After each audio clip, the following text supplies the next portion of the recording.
Opa, interessante, me parece. Ok. Boa tarde, meus amigos, boa tarde, minhas amigas. Nós estamos aqui na Sociedade Estudos Espíritas Francisco de Assis, hoje, dia 14 de setembro de 2023. Nas quintas-feiras desse horário, nós estudamos esse livro, Diversidade dos Carismas, Teoria e Prática da Mediunidade, de Hermínio de Miranda.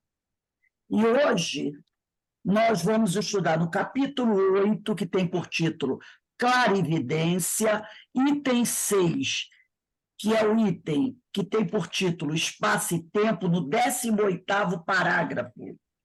É aí que nós vamos estudar. O parágrafo começa assim: interessante me parece reproduzir. Mas antes de iniciarmos, nós vamos aqui fazer a nossa prece, agradecendo a Deus, agradecendo a Jesus, a espiritualidade amiga, a Francisco de Assis, a oportunidade de estarmos aqui juntos, estudando, conhecendo um pouco mais dessa doutrina abençoada. Rogamos ao Pai que nos abençoe, que nos fortaleça, que nos dê ombros fortes para prosseguirmos a nossa caminhada, trabalhando, buscando a renovação. E também rogamos, Senhor, que ampare todos os nossos irmãos que nesse momento possam estar em sofrimento, possam estar necessitados de um amparo, de uma palavra amiga, de um conforto, de um esclarecimento, Senhor. Sempre citamos aqui, nos últimos dias, os nossos irmãos do Rio Grande do Sul, os nossos irmãos do Líbano, do Marrocos e de várias partes do mundo que se encontram em situações de dor, de desespero, pedindo ao Pai, à espiritualidade, ao Mestre Jesus, o médico das almas, que ampare e console esses nossos irmãos. E assim, Senhor, reunidos em Teu nome, em nome de Jesus, em nome de Francisco de Assis, nós te pedimos amorosamente que nos permita dar por iniciado o nosso estudo da tarde de hoje. Graças a Deus. Bem, meus irmãos, como eu falei para vocês antes aqui, vamos só relembrando aqui, hoje nós teremos a nossa palestra pública com o nosso irmão Paulo Nagai, que vai falar sobre o tema importantíssimo, é a vulnerabilidade humana frente às mudanças climáticas. Nós estamos vivenciando aí um momento desse, né? Onde muitos irmãos nossos estão sofrendo devido às mudanças climáticas, e o nosso irmão Paulo Nagai, ele é do Leon Denis, né, Centro Espírita Leon Denis, vai conversar conosco sobre esse tema tão importante. Então, vamos dar por iniciado aqui o nosso estudo da noite de hoje. Eu já mandei para vocês o link da reunião pública. Quem tiver divulgado o cartaz, pode divulgar o link também para os companheiros que quiserem assistir a palestra. Ela inicia às 18h40. 18h40? Então, vamos lá. É 6h40, né, Dante? Vou ver se eu consigo. Hermínio de Miranda diz assim: interessante me parece reproduzir aqui uma observação do Dr. Daniel Frost Comstock, professor do famoso MIT nos Estados Unidos, segundo o qual uma senhora de seu conhecimento, por ele testada, era dotada de excepcional faixa de visão orgânica, que ia muito além dos limites habituais, no extremo violeta do espectro, a partir do ponto onde a vibração luminosa não produz nenhum estímulo na retina normal.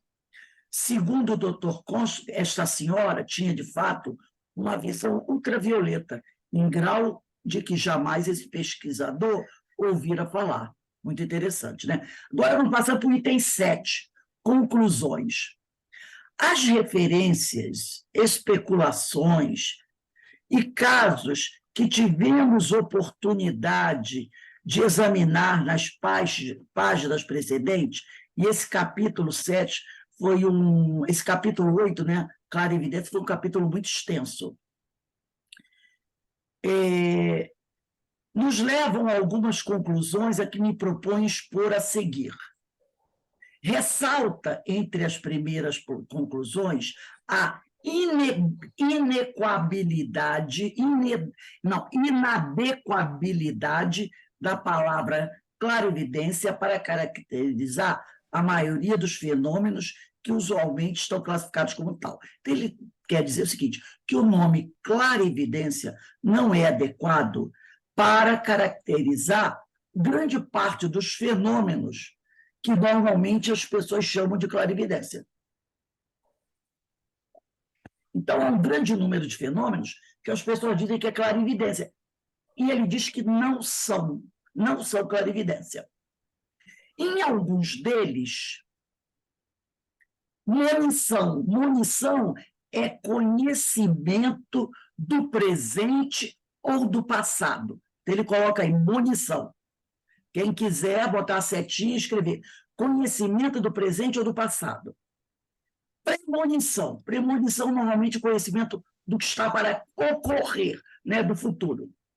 Radiestesia e telepatia, para usarmos a classificação proposta por Richer, nada ocorre que se pareça com visão ou vidência, muito menos visão clara. Então, ele está falando que a munição, conhecimento do presente ou do passado, premonição, radiestesia, telepatia, se usarmos a classificação proposta por Richer, nada ocorre que se pareça com visão ou vidência, muito menos visão clara. Embora sem nenhuma precisão científica, o termo clarividência só deveria ser utilizado para caracterizar os fenômenos de visão à distância no espaço. E nos itens futuros, acredito que na próxima aula a gente vai estudar isso, ele vai explicar isso com mais clareza, vai ficar muito mais fácil a gente perceber. Embora sem uma previsão, o termo clarividência só deveria ser utilizado para caracterizar, repetindo, os fenômenos de visão à distância no espaço, bem como os relacionados com deslocamentos ao longo do tempo, passado e futuro. E aí eu me lembro do livro do profeta Isaías, do capítulo 53, que nós já lemos aqui. Porque ele diz aqui, ó, esse nome clarividência só deveria ser utilizado para caracterizar os fenômenos de visão à distância no espaço. Bem como os espaço quer dizer distância, né? Bem como os relacionados com deslocamento ao longo do tempo. Passado e futuro.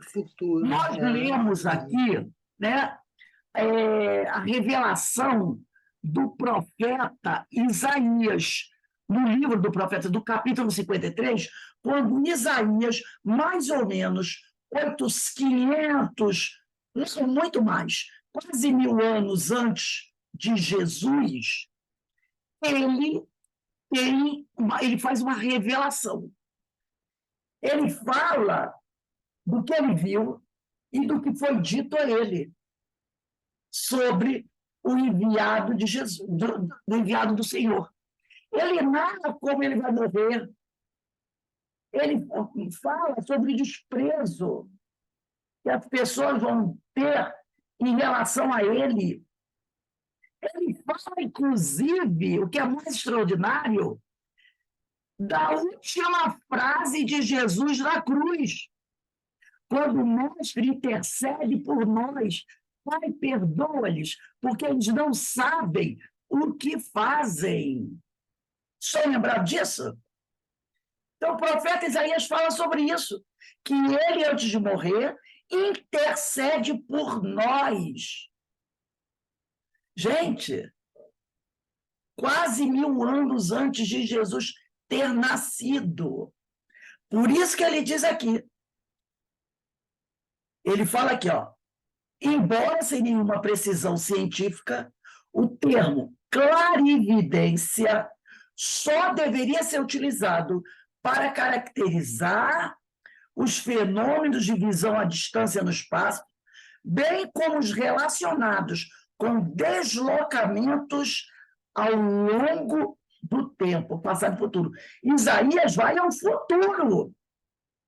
Não é um futuro de 100 anos. É um futuro de quase 1 milênio. Entendeu? Que viagem no tempo ele fez. Isso tudo nas páginas à frente, o Hermínio vai destrinchar bem para a gente.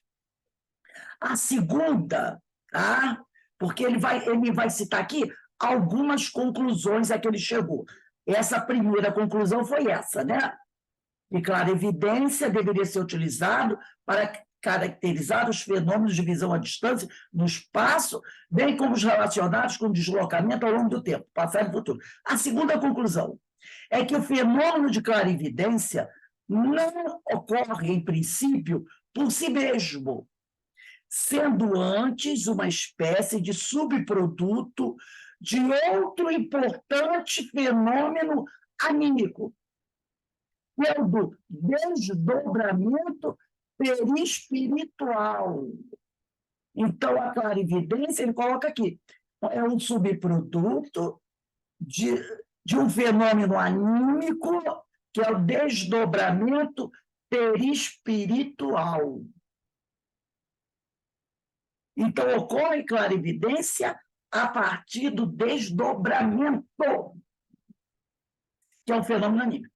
E que muitas vezes, eu só vou dar um spoilerzinho, a pessoa não percebe que fez o desdobramento.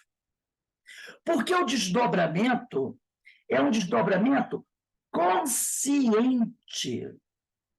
Sabe quando você, só assim, muito rapidamente, você está num lugar, sentada, deitada ou sentada numa cadeira ali, pensando em alguma coisa. E, de repente, você começa a ver coisas, a falar, a pensar coisas, sabe? Ver coisas, falar sobre alguma pessoa, começa a ver uma pessoa, um parente querido, de repente, fazendo alguma coisa, você está ali. Aí, daqui a pouco, alguém vem e chama você. Você diz, não, estou aqui, eu estava acordada. É que eu estava pensando longe. A gente fala isso, né? Eu estava pensando longe. Menina, eu tive a impressão de ter visto meu filho, meu marido, ou sei lá quem, fazendo isso. Daqui a pouco, vamos dizer que tenha sido um filho seu, alguém que mora na sua casa. Dali a alguns minutos, a pessoa chega. E aconteceu uma coisa comigo, eu estava no ponto do ônibus, me aborreci. Menina, você sabe que eu vi isso? Eu vi. Eu estava sentada aqui e vi. Aí disse assim, você estava sonhando? Não, eu estava acordada. E vi com esses olhos, eu estava acordada. Você não estava. Você estava num desdobramento consciente. Porque o processo da clarividência sempre acontece no desdobramento. Mas, às vezes, é um desdobramento tão sutil que você não percebe. E não percebe porque esse desdobramento foi consciente. Você desdobrou e permaneceu consciente. Por isso você diz que não dormiu. Não, eu não dormi. Eu não estava cochilando, eu estava acordada. Mas foi um desdobramento consciente. Você não apagou. Você desdobrou, mantendo a consciência. Por isso que muitas vezes a pessoa diz, eu estava em estado de vigília. Eu estava em vigília. Não, você estava desdobrada num desdobramento consciente. Aí ele diz aqui, né, que a clarividência não ocorre, em princípio, por si mesma. Ela não ocorre assim, de repente eu estou aqui e eu produzo um fenômeno de clarividência. Não. Não é assim. A clarividência é um fenômeno é um subproduto, né? É um fenômeno do desdobramento perispiritual. Para você produzir, né, para que esse fenômeno de clarividência aconteça, você tem que estar num desdobramento perispiritual. Só que, às vezes, você não percebe, não sabe disso. Então, por isso que ele diz, né, a clarividência não ocorre, em princípio, por si mesmo, sendo antes uma espécie de subproduto de outro importante fenômeno anímico, que é o do desdobramento perispiritual. A terceira conclusão é que a clarividência deve ser entendida como fenômeno anímico, ou seja, uma atividade do espírito encarnado e não uma faculdade mediúnica. Então, clarividência não é faculdade mediúnica, é fenômeno anímico. Ela se processa através de um desdobramento perispiritual, e esse nome clarividência só deve ser utilizado para caracterizar os fenômenos de visão à distância no espaço, bem como os relacionados com deslocamentos ao longo do tempo, passado e futuro. Então, tendo isso bem claro, que clarividência é fenômeno anímico e não faculdade mediúnica, porque muita gente pensa que clarividência é faculdade mediúnica, e não é. Eu trouxe aqui um texto para a gente fixar de uma maneira mais clara o que seja o fenômeno anímico, tá? Então, deixa eu compartilhar aqui com vocês.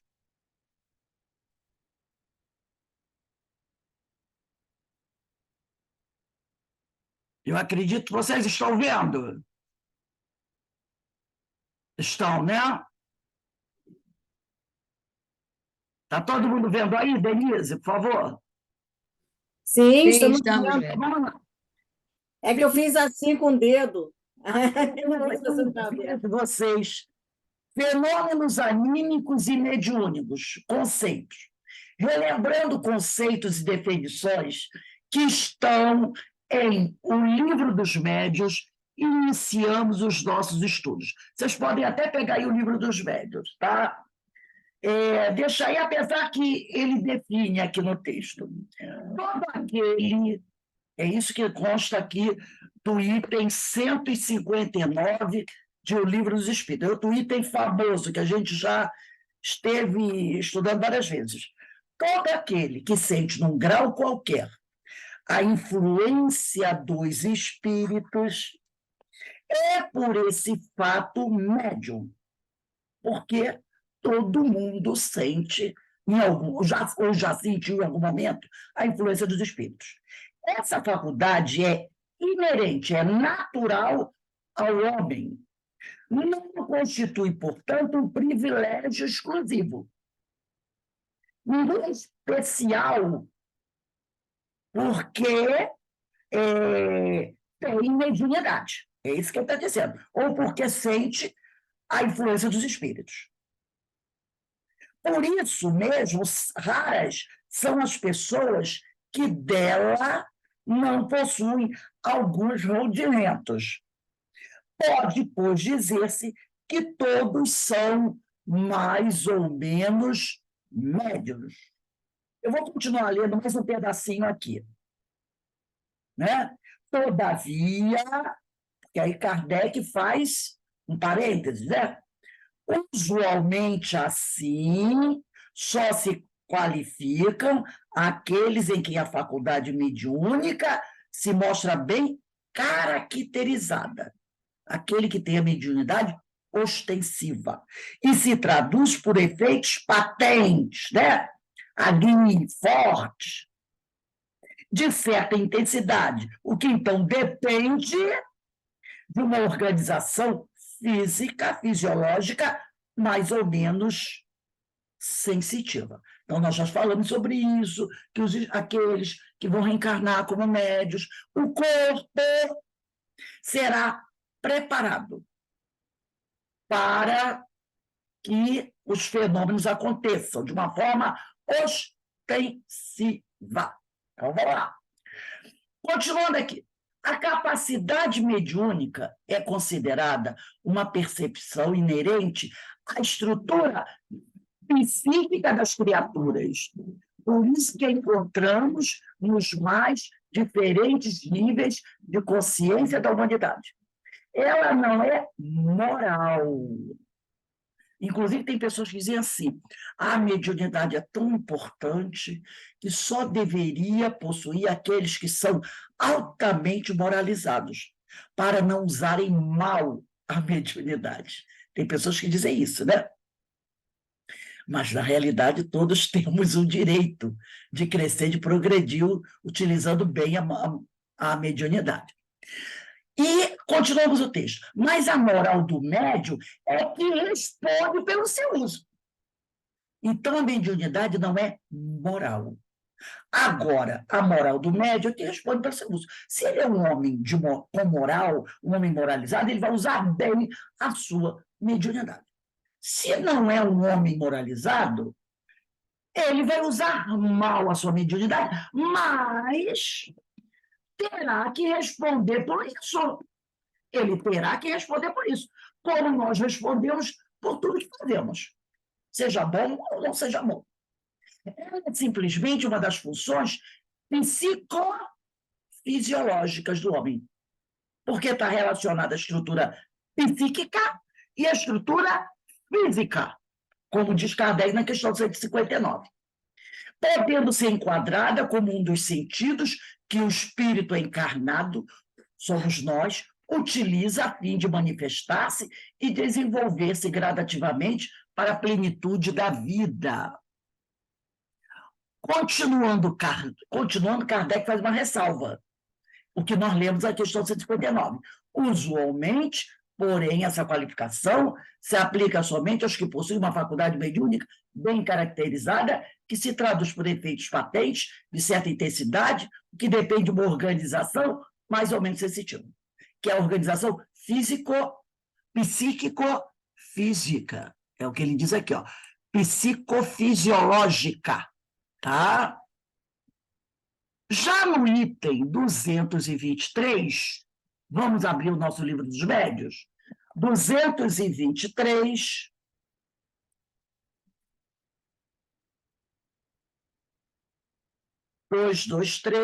capítulo 18, dos inconvenientes e perigos da mediunidade, questões 2 e 2A, 223, que é o capítulo 19, do papel dos médiuns nas comunicações espíritas. Parte 2ª, capítulo 19, do papel dos médiuns nas comunicações espíritas. Item 223, questões 2 e 2A.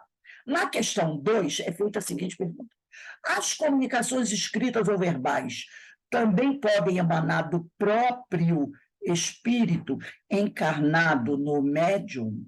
Ele está perguntando se as comunicações escritas ou verbais também podem acontecer por um processo anímico, se é do próprio espírito. E Kardec coloca aqui, é encarnado. Faz questão de colocar essa palavra na pergunta. Aí respondem os espíritos. A alma do médium pode, quer dizer, a alma do médium encarnado pode comunicar-se como a de qualquer outro. Se goza de certo grau de liberdade, recobra suas qualidades de espírito. Olha aí, o que é um certo grau de liberdade?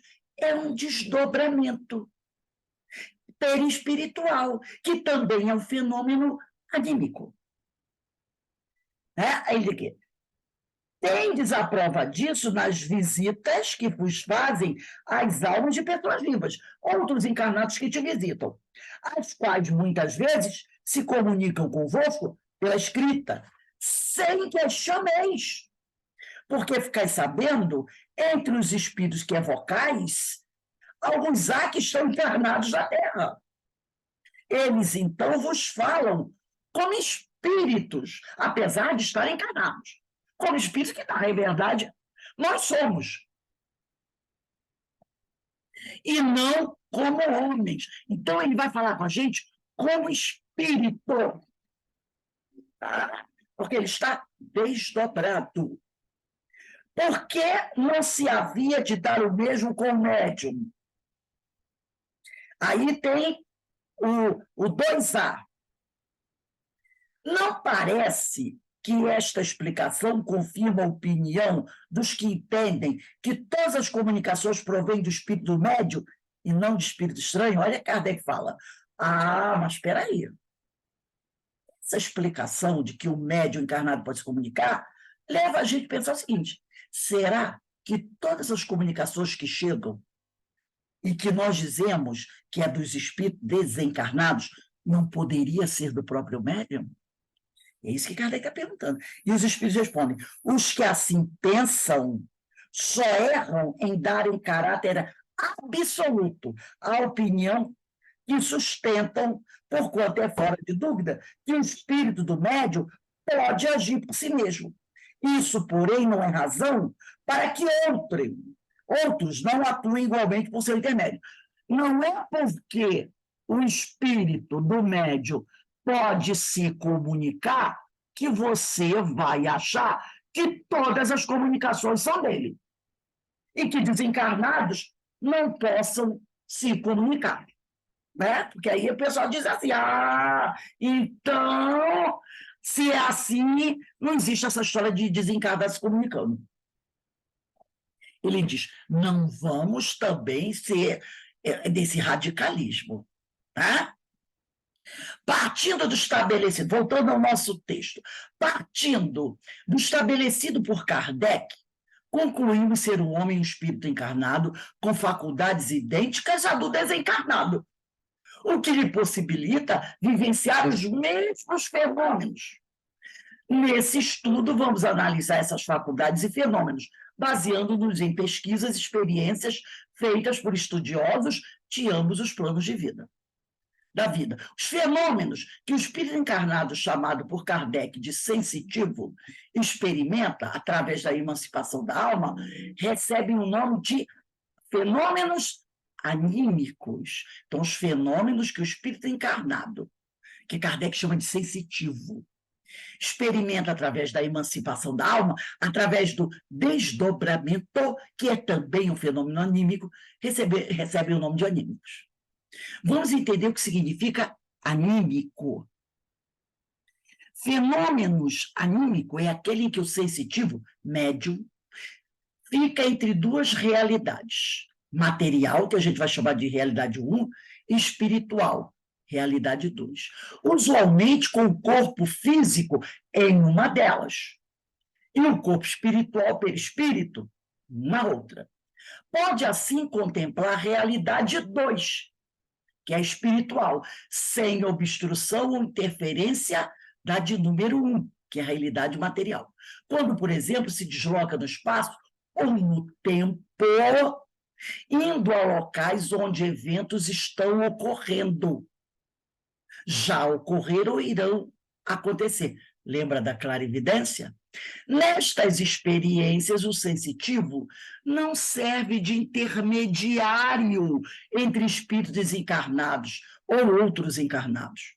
É apenas um sensitivo que dispõe de faculdades que lhe permitem captar, perceber uma faixa mais ampla da realidade global. Então, ele dispõe de faculdades. Não é qualquer um. A organização fisiológica dele foi preparada para isso. Difere do fenômeno mediúnico, em que o espírito encarnado atua como intermediário, isto é, médio entre as duas realidades, para que um ser da realidade 2, que é espiritual, possa expressar suas ideias, emoções, sentimentos, sons, imagem.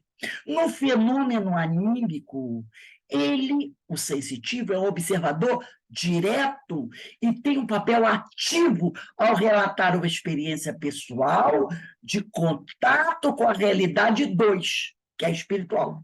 No fenômeno mediúnico, o seu papel é de quem se apassiva para permitir a manifestação do desencarnado, funcionando como instrumento de comunicação após desligar-se da realidade que é a material, abstraindo-a. Até aí está dando para entender, compreender direitinho?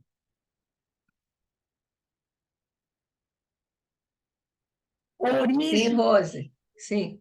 Origem do termo anímico. Vamos encontrar o termo animismo escolhido por Alexandre Akhizakov, um estudioso russo, né? Estudioso dos fenômenos paranormais, que no final do século XIX escreveu a obra Animismo e Espiritismo, uma obra fantástica, fantástica, parecida com a obra do Bozano, mas só que a obra do Bozano é animismo ou espiritismo, e a do Akhizakov é animismo e espiritismo. Ambas as obras são maravilhosas. Então, ele, Alexandre Akhizakov, que vai usar o vocábulo, o termo animismo, tá? Assim como Richer criou lá o termo ectoplasma. O fenômeno anímico, segundo Ernesto Bozano, agora na visão do estudioso italiano Ernesto Bozano. O eminente pesquisador italiano, professor Ernesto Bozano, tendo recebido do Conselho Diretor do Congresso Espírita Internacional de Glasgow, na Escócia, em 1937, a proposta de apresentar uma tese sobre o tema animismo ou espiritismo. Qual dos dois explica o conjunto dos fatos? Assim concluiu no prefácio de sua obra, Animismo ou Espiritismo, livro editado pela FEB.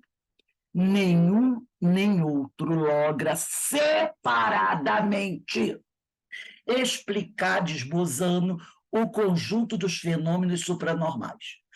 Ambos são indispensáveis a tal fim, tá? E não podem separar-se. Então, você não pode separar o animismo do espiritismo, pois que são efeitos de uma causa única, e esta causa é o espírito humano, que, quando se manifesta em momentos fugazes, durante a encarnação, determina os fenômenos anímicos. E, quando se manifesta mediunicamente, durante a existência desencarnada, determina os fenômenos espiríticos, que são os mediúnicos. Porque nós vivemos as duas realidades. Nós temos a realidade em que estamos encarnados, e encarnados nos comunicamos, e temos a realidade quando estamos desencarnados, e também nos comunicamos. Porque tem aquela ideia, né? E, em algumas religiões, depois que morre, você não pode se comunicar mais. Nós sabemos que isso não é verdade. Esta, e unicamente esta, a solução legítima do grande problema, dado que ela se apresenta como resultante matemática da convergência de todas as provas que advém da coletânea metapsíquica, considerada em seu conjunto. O referido pesquisador Bozano vai, no capítulo 3 de sua obra, explicar com mais detalhes o fenômeno anímico na sua manifestação. Assim se expressa então. Então, Bozano vai dizer o seguinte: a denominação de fenômenos mediúnicos, propriamente ditos, designa um conjunto de manifestações supranormais, quer dizer, além das normais, de ordem física e psíquica, que se produzem por meio de um sensitivo médium, a quem é dado o nome de médium, por se revelar qual instrumento a serviço de uma vontade que não é a sua, é de outro. Ora, essa vontade tanto pode ser a de um defunto, alguém que morreu, como a de um vivo. Quando a de um vivo atua desse modo, a distância somente o pode fazer em virtude das mesmas faculdades espirituais que um defunto põe em jogo, que um desencarnado põe em jogo. Segue-se que as duas classes de manifestações resultam de naturezas idênticas, com a diferença puramente formal de que, quando elas se dão por obra de um vivo, entram na obra dos fenômenos anímicos, propriamente ditos, e de que, quando se verificam por obra de um defunto, entram na categoria verdadeira e própria dos fenômenos espíritas.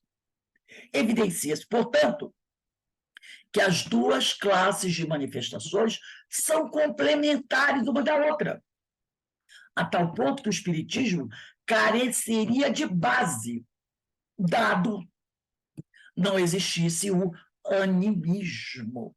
Então, nós somos espíritos que estamos encarnados, mas isso não nos impede de nos comunicarmos. Distinção entre fenômenos anímicos e mediúnicos. Uma das questões difíceis da experiência prática é a distinção entre os fenômenos mediúnicos e os anímicos. Pode-se considerar como condição sine qua non para se classificar o fenômeno como mediúnico a constatação evidente da ação inteligente de um ser invisível, espírito, alma, né, de outro mundo, defunto, como chama Bozano, como agente do fenômeno. Essa constatação nem sempre é detectada de pronto, porque o agente espiritual, quando existente, não raro sente-se impossibilitado de se revelar. No dizer de Alexandre Kizakov, um dos erros dos partidários do espiritismo foi terem atribuído todos os fenômenos aos espíritos desencarnados. Então, ele diz que ele fala erro dos partidários do espiritismo, porque ele não era espírita, tá? Ele era um pesquisador espiritualista. Então, ele dizia, né, que os espíritas atribuíam todos os fenômenos aos desencarnados, quando um fenômeno poderia estar sendo produzido por um encarnado. Entendeu?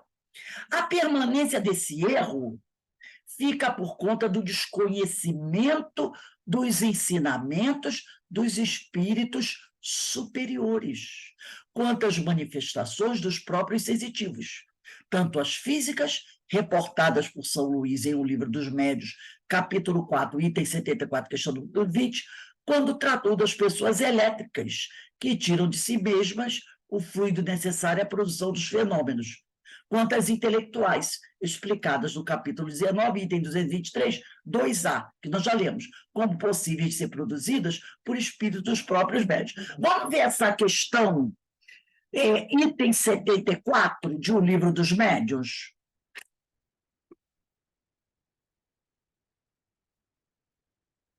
Item 74, questão número 20. Está em Algarismo Romanos, o 20 aí.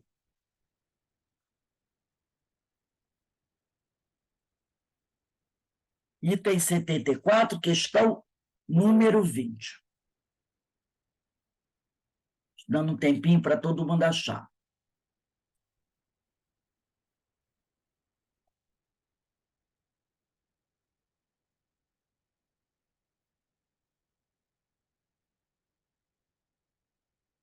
Todo mundo acha que já achou, né? Então, tá lá. Item 74, questão número 20. Parte 2ª, capítulo 4 da Teoria das Manifestações Físicas. Kardec pergunta: as pessoas qualificadas de elétricas podem ser consideradas médiuns? E os espíritos respondem: essas pessoas tiram de si mesmas o fluido necessário à produção do fenômeno e podem operar sem o concurso, quer dizer, sem a ajuda de outros espíritos. Não são, portanto, médiuns. Sublinha isso. Não são, portanto, médiuns, no sentido que se atribui a esta palavra, porque na questão 159, Kardec diz: vamos chamar de médiuns aqueles que têm esses fenômenos, né, que produzem de forma muito caracterizada, muito de forma ostensiva o fenômeno. Então, ele diz: não são, portanto, médios no sentido que se atribui essa palavra. Aí você pode puxar uma setinha e botar assim, ó, ver item 159, quem for estudar no futuro essa questão, né? Ver item 159. Mas também podem dar-se que o espírito as assista, as ajude e se aproveite de suas disposições naturais. Perceberam? Como está bem explicadinho? O que falta a gente é estudar. Então, ele fala aí, né? Questão 74, quando tratou das pessoas elétricas que tiram de si mesmas o fluido necessário à produção de fenômeno, quanto às intelectuais, explicadas no capítulo 19, item 223, item 223, na questão 2A, que eu vou ler rapidinho, que vocês não precisam abrir, não, tá? Quando ele diz assim, ó, Kardec diz assim, ó, a alma do médium pode comunicar-se como a de qualquer outro. Os espíritos dizem, se goza de certo grau de liberdade e recobra suas qualidades de espírito.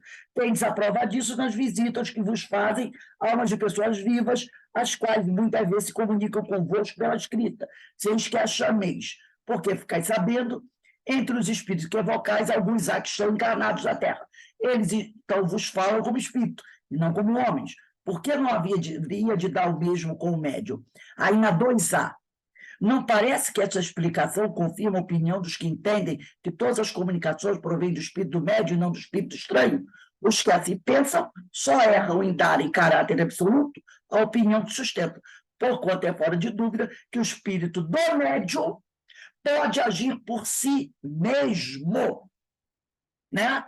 Então, dizendo aí, né? Quanto às intelectuais explicadas no item 223, questão 2A, como possíveis de ser produzida pelos espíritos dos próprios médiuns. Vamos continuar aqui. Então, a gente percebe que na codificação tem tudo muito bem explicadinho, não é? Olha que interessante.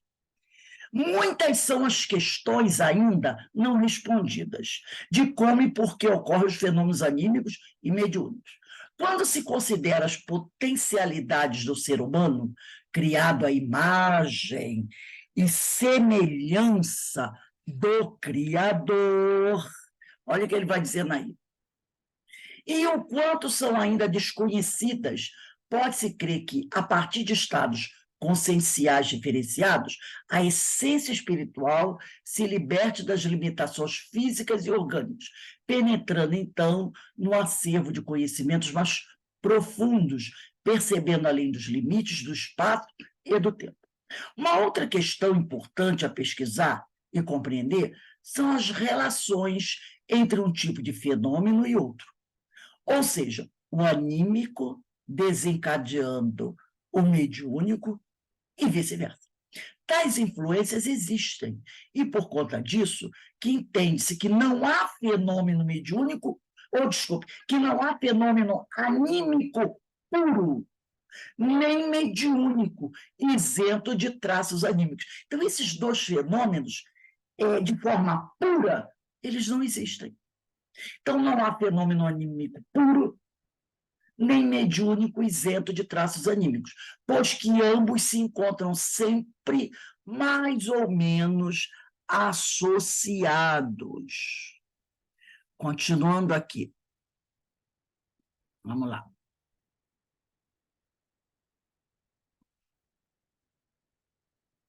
Um dos fenômenos paranormais. Deixa eu ver aqui. Vamos lá. A gama dos fenômenos paranormais começaria por aqueles em que o ser tão somente expressa a sua liberdade de espírito, sendo mais ele mesmo, indo mais profundamente ao acervo de suas experiências. Numa escala crescente de independência espiritual, teríamos a dupla vista, a visão do espírito transpondo os limites do corpo em vigília. Então, dupla vista, a visão do espírito transpondo os limites do corpo em vigília. O espírito o quê? Encarnado. Os sonhos, vivências fora do corpo, mais ou menos lúcidas, a depender das experiências de autocontrole capazes de anular os reflexos das atividades biológicas e as fixações mentais da vida de vigília. O sonambulismo, atividade do corpo corpo como instrumento passivo da alma livre e, por fim, os estados mais dinâmicos do êxtase, que é o sonambulismo mais apurado, né? Pode-se ainda incluir as experiências de desdobramento ou projeções perispirituais, com ou sem materialização, como demonstrações inequívocas da existência de uma realidade independente do corpo físico e do cérebro. E, finalmente, as notáveis ocorrências de clarividência que trazem de volta o passado ou antecipam o futuro. Olha aí, livro do profeta Isaías, capítulo 53. Como se tempo e espaço não passassem de um eterno presente, né? Quanto aos fenômenos de efeitos inteligentes, quase sempre despertam o interesse dos espíritos superiores, que fazem questão de se revelar enquanto podem, através deles, a fim de que os homens se deem conta da imortalidade da alma, da existência do mundo espiritual e de que há um entrelaçamento moral entre estes dois mundos. Por isso, o paranormal anímico, capaz de produzir por si só fenômenos dessa ordem, dificilmente deixará de produzi-los mediunicamente, a menos que bloqueios psicológicos impeçam ou dificultem a conjugação medianímica. Então, normalmente, aquela criatura que produz fenômenos anímicos, como está aqui na questão 70, no item 74, questão 20, quando ele diz assim, ó, Kardec pergunta, as pessoas qualificadas de elétrica podem ser consideradas médios? Essas pessoas tiram de si mesmo o fluido necessário à produção do fenômeno e podem operar sem o concurso de outros espíritos. Mas, o que está dizendo aqui? Que, normalmente, as pessoas que produzem esses fenômenos de caráter anímico, normalmente, também poderão produzi-los mediunicamente, a menos que haja bloqueios psicológicos impedindo isso. Tá? Importa compreender que esses dois aspectos da paranormalidade, o anímico e o mediúnico, são estágios de um mesmo processo. No fenômeno anímico, a alma se coloca como médio de si mesma. É o que ele disse aqui, né? Na questão 20 do item 74 do Livro dos Médiuns. Essas pessoas tiram de si mesmo o fluido necessário à produção do fenômeno e podem operar sem o concurso de outros espíritos. Então, tá? Ela se coloca como médio de si mesma, possibilitando o surgimento de um psiquismo de profundidade num psiquismo de superfície. Nesse processo, quer dizer, é como ela tira, eu vou usar o termo aí, ela tira lá do porão, né? Do seu inconsciente profundo, as informações e trazem para o consciente, para o psiquismo de superfície. Nesse processo fechado sobre si mesmo, da mesma forma que ocorre um animismo de catarse, drenando reminiscências traumáticas do inconsciente para o consciente, lembra? Vai buscar lá no fundo, trazendo para o consciente. Também pode ocorrer um animismo criativo superior, em que o ser se deixa permear, tocar pelas energias puras do eu profundo, a fim de transferir expressões mais nobres da individualidade para a personalidade transitória, iluminando-a. Então, lembra que nós já falamos sobre isso? Que ninguém sabe o que realmente sabe. Nós não nos conhecemos, nós não sabemos o quanto de conhecimento nós possuímos. Nós já tivemos milhares de encarnações ou reencarnações. Nós já vivenciamos milhares de experiências. Nós já adquirimos conhecimento que nós não somos capazes de avaliar. Então, de repente, num mergulho desse que nós fazemos, né, ao nosso inconsciente profundo, nós podemos promover esse animismo criativo superior,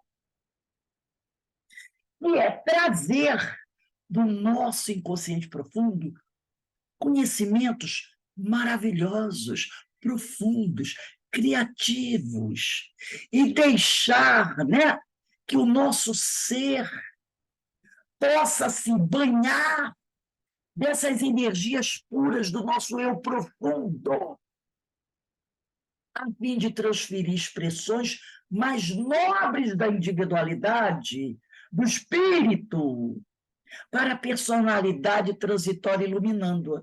Então, de repente, você pode ter um momento desse, aonde você vai buscar conhecimentos iluminados que você já possui e nem desconfia. E trazer isso à tona, se banhando nesse conhecimento que é seu, que é nosso. O homem, através das inúmeras relações que estabelece com o outro, coloca-se em constante crescer anímico. A cada momento, esses fenômenos vão se desenvolvendo, ampliando as inúmeras possibilidades mediúnicas, que lhes são intrínsecas, que estão ligadas a ele também. Sublimando sentimentos e penetrando em um campo de intuições mais altas e criativas, fechando um ciclo de evolução. Este ápice será, em verdade, uma síntese anímico-mediúnica, em que o homem se envolverá com a realidade profunda da essência divina e se iluminará para exercer a mediunidade gloriosa da ação transformadora. É nesse sentido que entendemos a mediunidade de Jesus. Eu e o Pai somos um.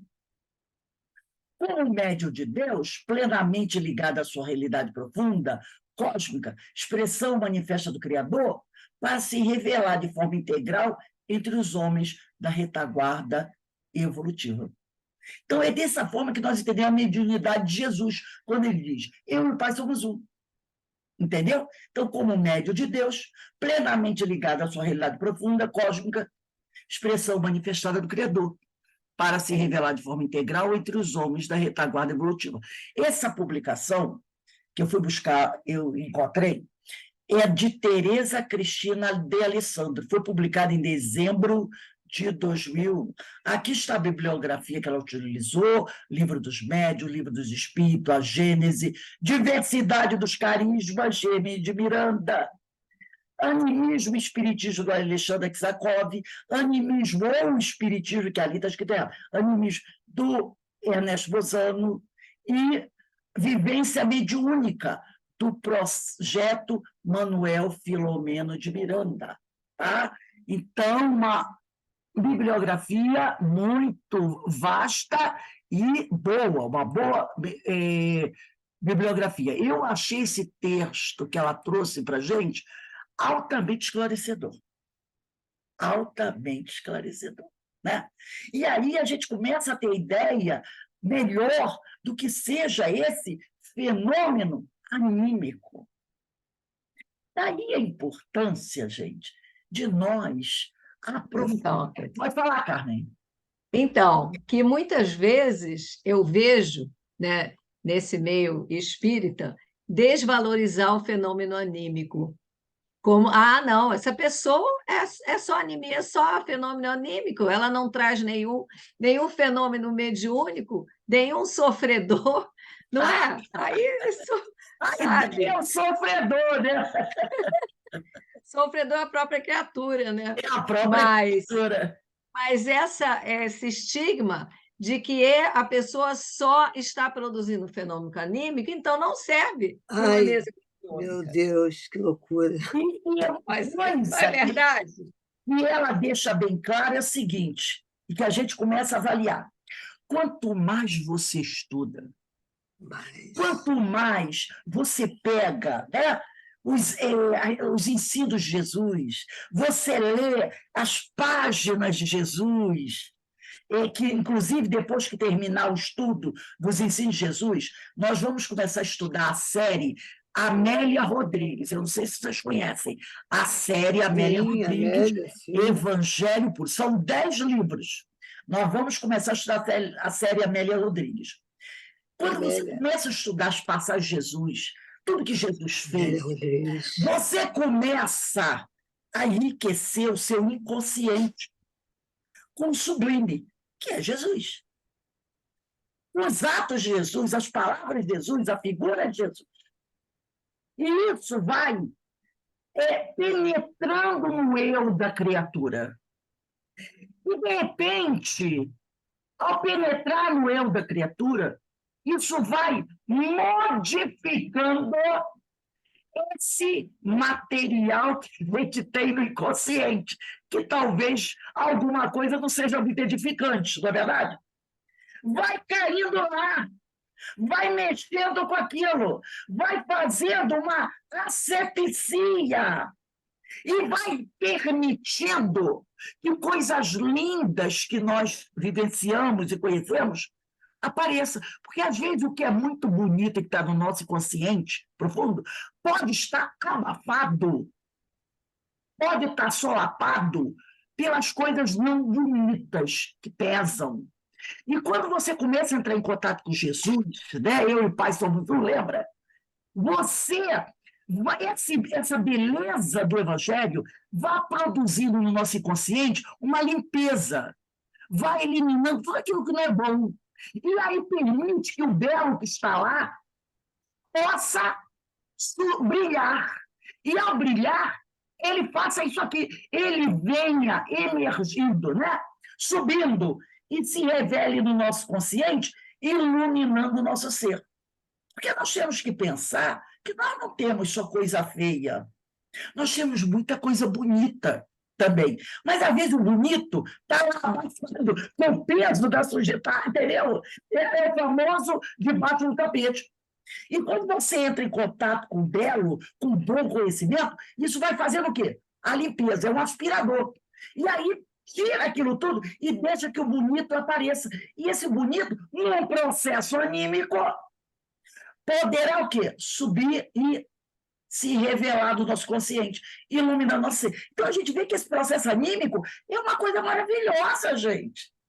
Mas foi, ao longo do tempo, como disse a Carmen, totalmente mal interpretado. Totalmente Por quê? mal interpretada. Por quê? Porque não estudam. Nós mostramos aqui, item 223, questão 2A, e o item 74, na questão 20, que é aquela questão 19, do livro dos médiuns, onde Kardec fala sobre isso. Ora, quem estuda, como é que pode dizer que animismo é ruim? Se Kardec diz que ele pode tirar de si mesmo. Está escrito aqui, né? Mas claro que isso é impossível. Está aqui. Essas pessoas tiram de si mesmas o fluido necessário na produção do fenômeno e podem operar sem o concurso de outros espíritos. Não são, portanto, médios, no sentido que se atribui a esta palavra. É a questão 159. Então... Mas estão no processo, né? Mas ele também diz o seguinte, que pode ser, ela diz, que muitos que produzem fenômenos anímicos também possam ser médios. Entendeu? Existe Exatamente. aquele que produz fenômeno anímico, mas que não tem mediunidade ostensiva, e tem aquele que produz fenômeno anímico e que tem a faculdade ostensiva. Então, você tem as duas coisas. Né? O sujeito que produz o fenômeno anímico, mas que não é médio ostensivo. E tem o que produz fenômeno anímico e que é médio ostensivo. Então, e dizendo isso, Kardec, ele não fala ali, vamos condenar, vamos queimar na fogueira aqueles que produzem fenômenos anímicos. Em nenhum momento. Então, a gente chega à conclusão de quê? Que essas pessoas que falam isso não estão Não estudando, conhece. Exatamente, não estou estudando. não estão estudando Kardec. Entendeu? E no nosso estudo aqui, que nós não estamos estudando o livro dos médios, estamos estudando diversidade dos carinhos, mas nós fazemos um estudo como? Vai lá, vem cá, vai lá, vem cá, vai lá, O vem cá, link, vai né? lá, Faz vem o cá. link. Então, a gente estuda o livro de diversidade, mas também estudando o livro dos médios. A gente usa o Pentateuco e outras obras como obras auxiliares, como obras subsidiárias. Então, eu estou estudando a diversidade dos carismas, mas eu vou no Pentateuco, que não é obra subsidiária, é o contrário. O Diversidade dos Carismas que é obra subsidiária. Então, e como também, se eu for estudar o livro dos médios, aí eu posso usar também a obra subsidiária. Entendeu?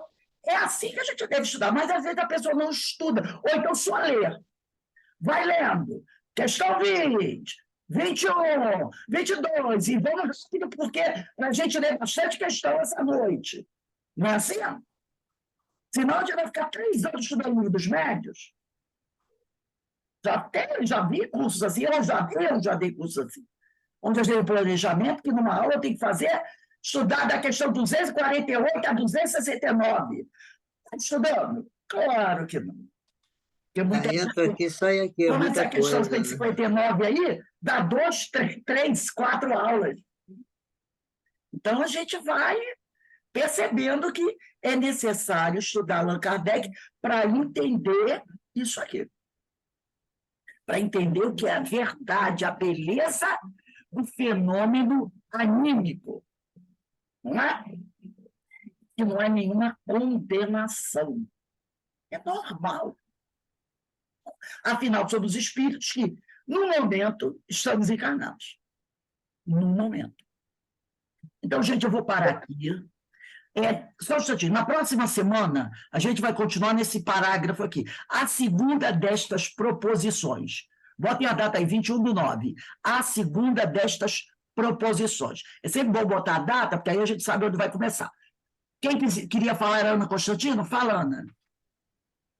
Porque no início, quando eu comecei a trabalhar na mesa, né, de obsessão, eu tinha essa preocupação, sabe? Essa coisa que me incomodava muito, porque por conta desse, vamos dizer, preconceito, né? Desse patrulhamento, vamos dizer assim.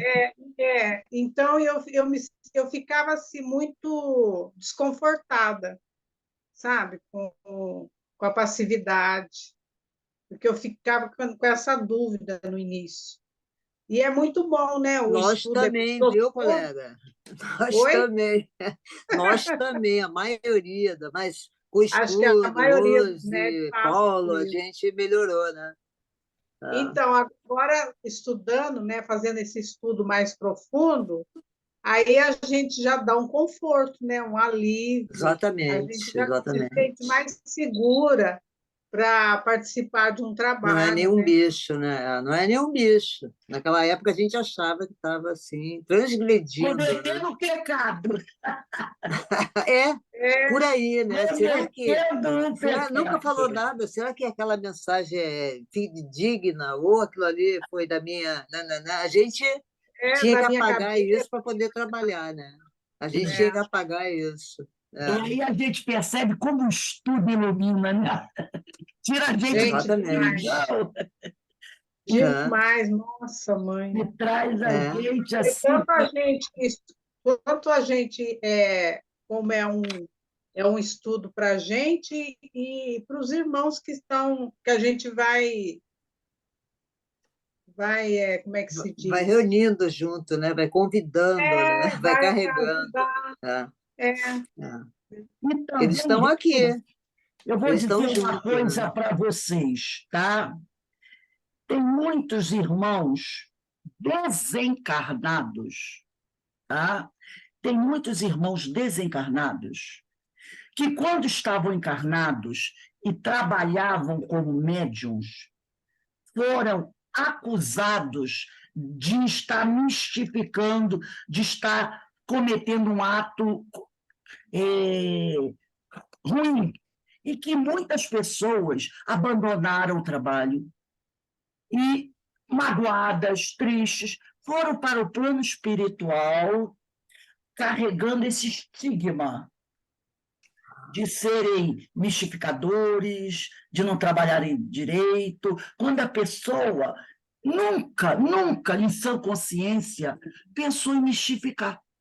Então, nesse momento que a gente está estudando isso, que a gente sabe que está cercado por uma multidão de testemunhas, muitos desses médiuns desencarnados estão recebendo agora o esclarecimento de Kardec, porque o que eu li aqui é o que estava em Allan Kardec, não é Rose, Allan Kardec. é Allan Kardec.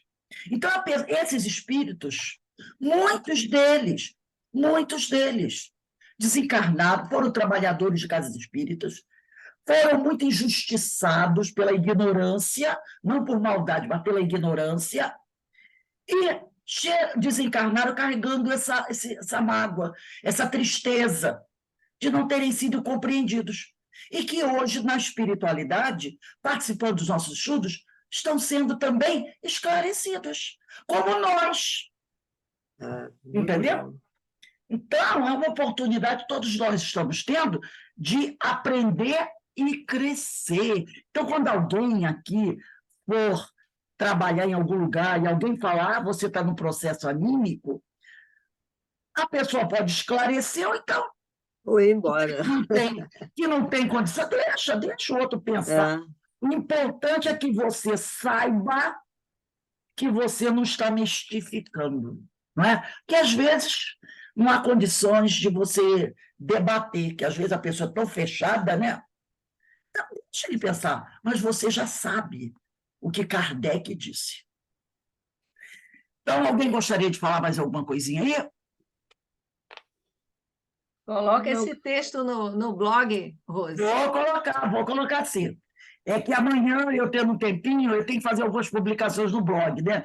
Eu estava colocando aí a nossa página do YouTube atualizada. Mas eu vou colocar assim, tá bom? Vou colocar Rose, tu consegue né? colocar hoje o Nagai? Gravar o Nagai? Ah, vai gravar o Nagai, sim. Vai gravar? Tá, porque vai eu gravar o tenho Nagai, que sim. ir. Tá. Eu Eu quero. também vou pedir a vocês, vamos orar pelo nosso irmão Alberto, tá? O nosso irmão Alberto está com umas dificuldadezinhas, vamos orar por ele. Bom? Ok. Então, meus irmãos, aqueles que puderem, vão estar conosco, porque o Nagai, com certeza, vai trazer boas informações para a gente, né? Mais conhecimento que a gente vai receber. Então, vamos dar uma agora. Quando for 5h20, tá bom, Denise? 5h20, nós voltamos para os estudos, os ensinos de Jesus. Eu vou colocar já para a gente aí, quem quiser, o primeiro livro da coleção Amélia Rodrigues, que assim que terminar os ensinos de Jesus, nós vamos começar a estudar, tá bom? Vou botar a capinha do livro, quem quiser já ir comprando, e também vou colocar o nome do livro, que vai colocar parte do estudo da irradiação para os desencarnados, que eu já sei que o livro Palavra de Vida Já estou com a lista aqui. Qual é o primeiro? Vou mandar aí para vocês. Não estou enxergando direito. O nome dos 2 livros, tá? Da Amélia, Ensino de Jesus, que vai suceder. Fala aí, Rose. E do... Oi? Fala aí, qual é o primeiro? Deixa eu pegar aqui na minha coleção aqui. Espera aí um minutinho. Devagar, hein? Eu numerei direitinho. Ai. Amélia. Sentada aqui na cadeira. O primeiro... Ela falou e eu já estava aqui pesquisando. O primeiro é esse aqui, ó. Deixa eu sentar aqui. É que eu estou sentada na cadeira de rodas, porque ela tem o apoio para os pés. Deixa eu ver aqui. O primeiro vai ser esse aqui, ó. Primícias do Reino. Primícias do Reino. É o número 1, eu já numerei todos eles. Primícias do Reino. Amélia, da Amélia? Psicografia de Divaldo Pereira Franco, espírito Amélia Rodrigues. Eu tenho que ver, porque eu tenho o livro físico e tenho o livro no Kindle. Aí eu tenho que ver uma profunda conhecedora do Evangelho de Jesus. Primícias do Reino. Do Reino, ok. Nós abriremos o curso estou sugerindo para a Denise, estudando a bibliografia de Amélia Rodrigues. Amélia Rodrigues, tá bom. Porque ao estudar a bibliografia dela, a gente já faz esse vínculo com ela e com os espíritos que trabalham junto a ela. Uma mestra, uma professora, grande estudiosa do Evangelho. Então, a gente já inicia com uma bibliografia de Amélia Rodrigues. O livro dela é maravilhoso. Conforme você vai lendo, você vai se colocando lá. Ela leva você para o local. É lindo, lindo, lindo. São, se eu não me engano, 10 livros. São 10. Mas como são livros finos, dá bem para você fazer 2 livros por ano. Então, vamos estudar melhor. Não vai para outra reencarnação, não, né? Vai ser só essa mesmo? Vai essa. E eu vou mandar também o nome do livro da irradiação, tá bom? Tá. E encerrando aqui, agradecendo a Deus, a Jesus, Francisco de Assis, os espíritos amigos, essa oportunidade maravilhosa que o Senhor está nos concedendo de estudar essa doutrina, esse evangelho, que tanto tem nos iluminado e nos ajudado nessa reencarnação, nessa nossa caminhada. Obrigado, Senhor, e nos abençoe hoje, agora e sempre. Então, uma paradinha aí, tá? Tá.